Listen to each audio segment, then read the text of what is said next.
So, good afternoon. It is, in my reality here, January 26th, a couple days after my 31st birthday. And I'm basically going to try and get on and do some more updates. I can't promise that it'll be every day, but I can say that I've been missing it a lot, and I have a lot of interest, and I've been not doing astrology for this last year. Honestly, I'll just admit it. Like, I got caught up in all of the drama that has been going on the last 2 years. I'll just call it drama. And I've known since, December of 2019, that point for me was I was at a point where I was expecting something in my reality to happen. I didn't realize it would be such a global something happening before I woke up, but due to the fact that it was, we've all had our chance to see and struggle through that. And now that those energies are breaking up, and I think that I don't just say that because of what scientists have been saying about the status of our health, okay, but also just in general, I think we can all feel the energy shifts that have occurred before, during, and after the last couple of years of what we've been through.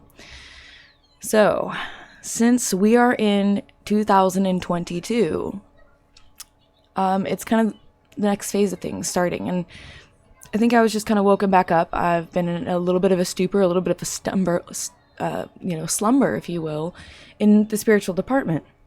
So I guess I'm just kind of being pulled back into where my heart tells me that I really have passion and interest.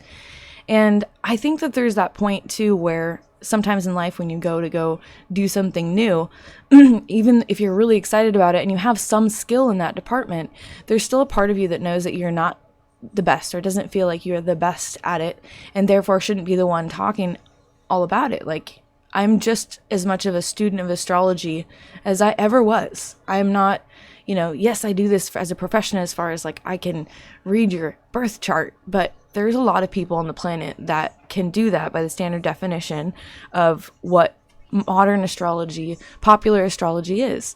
I have studied this long enough to know that there is straight more to it than most people study or get to or question. So over the last couple of years, I haven't really been studying astrology, but I've been studying the spiritual sciences, esoteric knowledge and wisdom, and also straight up astronomy, which is just as much the modern day astrology as astrology is, because they're so related. Science really took over that department. So I've had to go over to astronomy, space weather, and solar physics, and quantum mechanics to really start to understand why it is that astrology seems to have such an effect on our physical reality. But what I've also come to realize at the same time with the spiritual studies is that the heavens really are key to the energy and the differences and the changes and the overall rulership of the planet that we're on. So I have these two different sites, and I'm not really sure if I'm going to keep them separate or merge them back together. But Loving Life with Light and Universal Astrology, originally these projects were combined because of the study of body electronics and magnetics, geophysics, but also solar physics with the astrology were all at one point in my study, all one. I pulled that out. I pulled astrology out because it was on its own, obviously, as you can see on my screen, like a big topic just on its own. And I was finding that actually the people that were interested were either interested in the health and wellness aspect of Loving Life with Light and the spirituality, but hadn't yet, come to terms with astrology. That still seemed like a taboo topic that a lot of people just don't understand, especially the way that I'm talking about it. I'm not talking about it in a way that they understand, like their horoscopes of what they've always heard. I'm talking about it in a much more scientific, personal, day-to-day energy changes kind of way.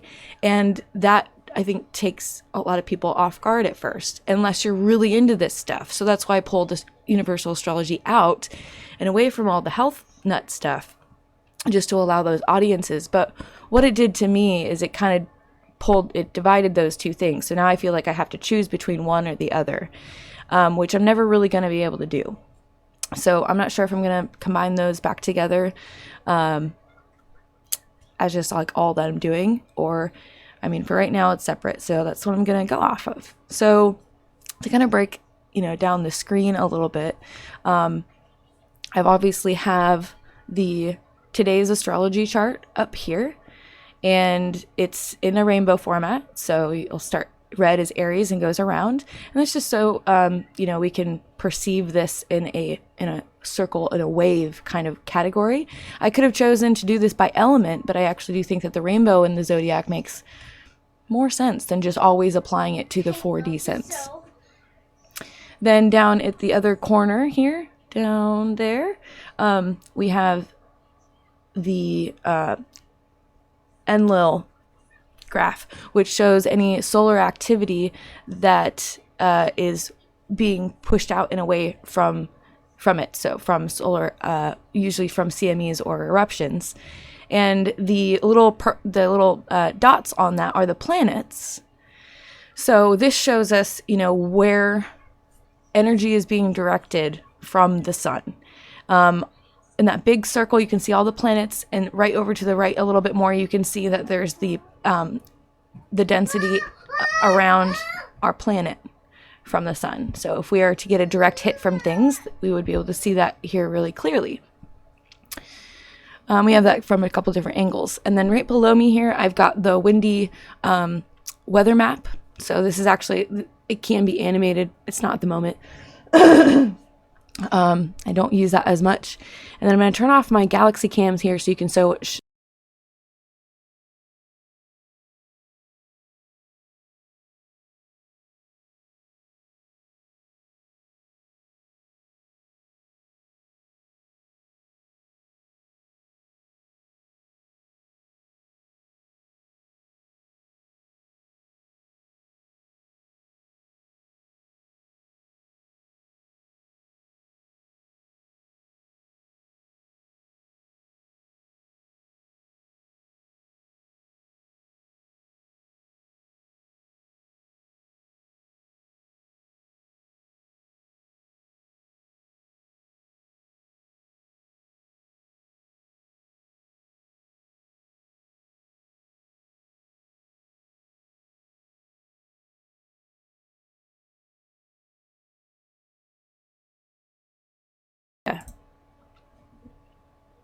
was at the exact moment where an alignment with Venus happened, and energy from that eclipse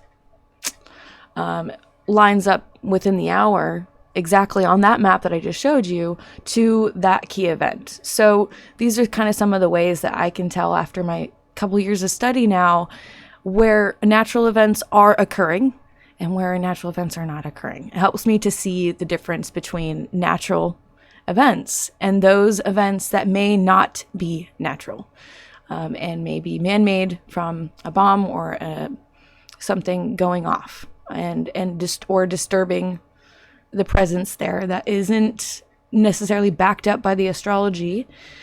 This is true for weather. Our first weather prediction was via astrology. As you can imagine, some of these things are just based on easy and logical mechanics that most of us can understand. Let's take Jupiter, for example. Jupiter is a really freaking big planet. And when we get close to it, it messes with our weather and our systems. Like, it's a huge gravitational pull. So when in astrology we get close to Jupiter or Jupiter's in certain positions, we have learned to recognize that they put off weather patterns, on our planet. The same is true, but in different ways, for wind and things of this nature, particularly for Venus and Mars. Not because of their size, but because of their proximity. They're the two that are closest to our planet. So when we get in chases with those, side by side, parallel, retrogrades and things like that, even Mercury it retrograde, like, really affects people a lot. And so it has to do with gravitational pulses and all and pulls and pushes, but also that the fact that our sun has a magnetic field just like we do. We have an atmosphere that protects us from things like solar radiation. Well, the sun has a protective bubble around it too that encompasses all the planets, and through magnetic field lines connects each and every other planet. So we are all, even on a solar system level, we are all connected by the sun. And we're more connected to those field lines. And I do think that there's a chance that they might be interacting with planets, especially when we're closer or farther away from them.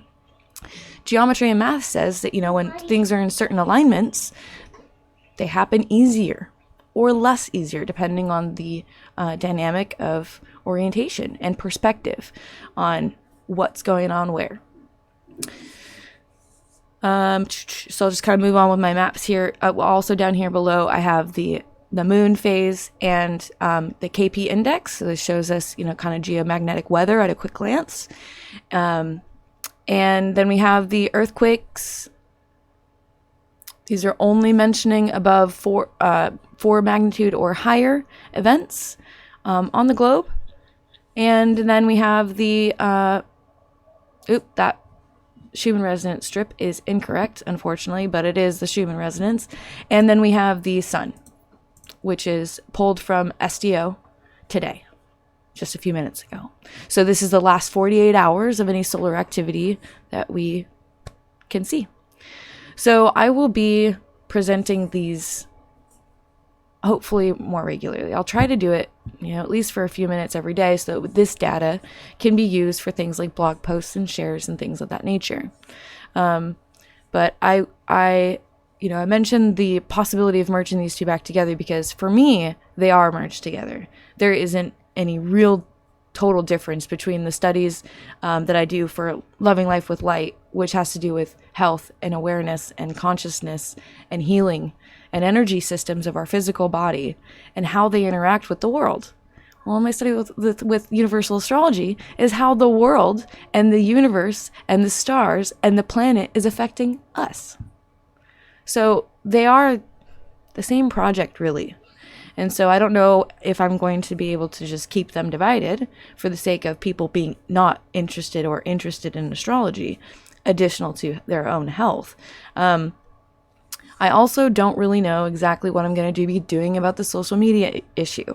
I'm really, really, I don't want hardly anything to do with Facebook. I think my birthday present to myself is going to be getting off of Facebook and not worrying about that anymore and going somewhere else. So I'm not sure where those somewhere else's are going to be. I have Getter, but I haven't used it. Like it's this thing with like new social media accounts is like, where do you start on some of these things, especially when you don't necessarily know anybody yet or don't have like a friend, even a friend base. So I think that's kind of a struggle for me. I'm not really sure exactly where I'm going to land because wherever it is, it's going to be new. I'm not doing the Facebook thing. So to anyone that does, see this and get shared, which is really just a couple of my friends that have, been, hey, like, I was watching your updates, I want them. So I'm just going to get on for that. And also, for the lightworker community, I think this is an important aspect. And the interpretation here is just one of those things that I can do the best that I can at and hope that it's enough. And I'm still just going to be learning along the way. I think I will be doing a lot more sharing of open source with what my resources are, so that hopefully I can start making real connections with those resources and sharing, more about what I have discerned is true, and goings-ons. So, thanks for watching, and wish me luck. I'm going to try to stay on it. All right, peace.